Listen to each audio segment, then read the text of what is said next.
Hi everybody. Boy, have I got stories to tell you. Well, let me concentrate on driving and I'll tell those stories while I'm doing so. So I was in La Crosse to attend La Crosse Pride for a influencer program, which we call the hashtag Pride Road Trip. Now, it was supposed to be a little bit more fleshed out than that, but unfortunately, with it being September 11th and that hotels are being booked left and right, we weren't able to make this more of a robust trip.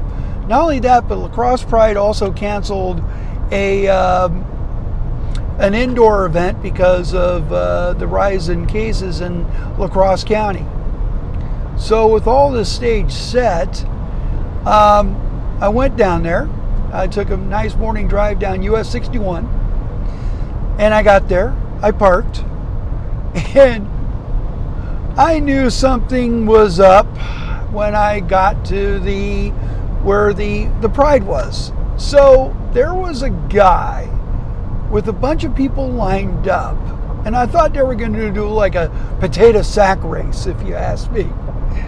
Turns out one guy had a bullhorn and ended up being identified as a pastor, local pastor that didn't like the fact that Pride was being held at a city park.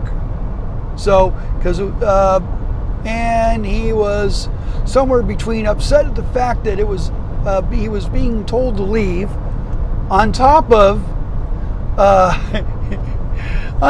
the fact that the gays or LGBTQ plus community happened to be right there.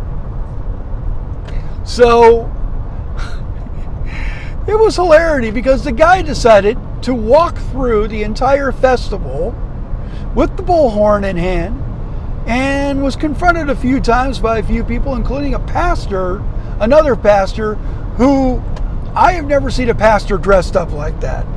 This guy had, I don't know, a long coat, a top hat, long gray hair, and apparently he was the pro-LGBT pastor versus the anti-LGBT pastor. So we were kind of all distracted by this, and I was starting up an interview with the executive director for the Seven Rivers LGBT Center in La Crosse. So I was getting ready to get to work.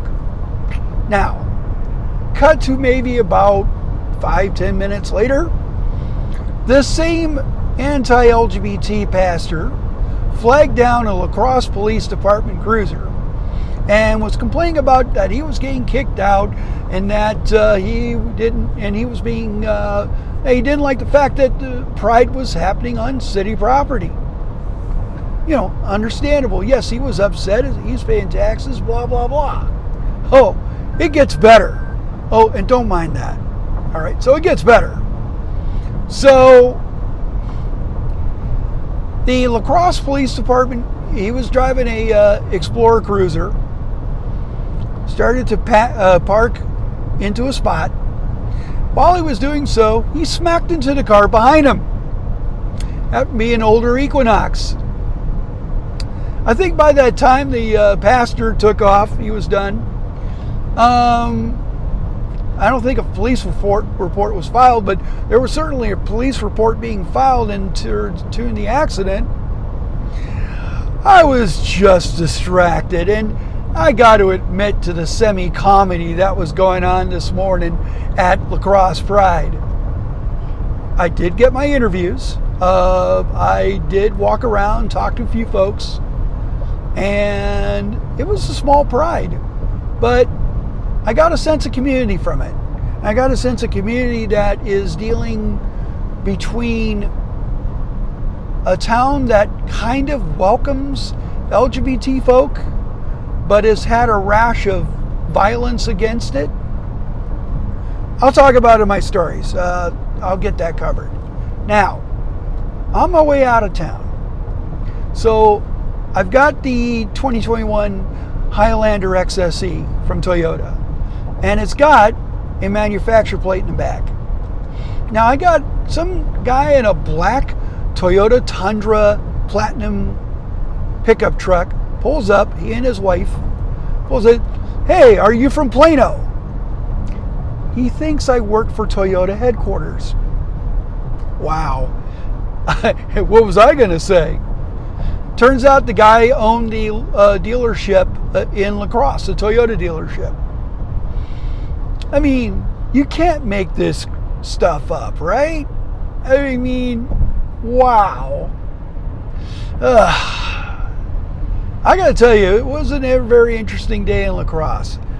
And I'm on my way home, so probably going to have to stop somewhere. Like, I went down 61 in, now I'm taking 52 up. So I'm going through Rochester. I'll probably stay in Rochester to work on some stuff before heading back home. And I know I'm missing a whole bunch of stuff anyway. So I'll just have to say that it was a very interesting day. So that's all I got. Thanks for watching.